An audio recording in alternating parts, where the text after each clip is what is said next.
কত সুন্দর লাগে বৃষ্টির পরে বাইতুল মোকাররমের ভিতরের অংশ খুব ভালো লাগে দেখতে। কালারগুলো একদম ফুটে ওঠে, রোদ কম থাকে, তাকানো যায়। এই যে স্টেডিয়াম, ফুটবল স্টেডিয়াম মসজিদের সাথে। পানি জমছে, পানি বৃষ্টি হচ্ছে, পানি জমছে ফ্লোরে।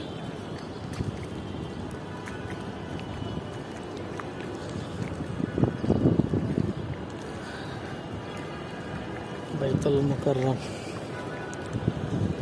ডিউটি বিকাল 5টা থেকে, সেজন্য আসলাম যে জোহর নামাজ আজকে এখানেই পড়বো। জোহর নামাজ পড়ে আস্তে ধীরে বাসার দিকে চলে যাব, তারপরে ডিউটিতে জয়েন হব।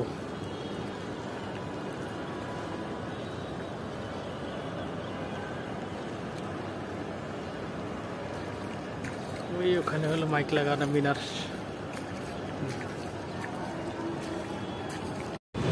বৃষ্টি দিয়ে বাইতুল মোকাররম খুবই সুন্দর লাগতেছে।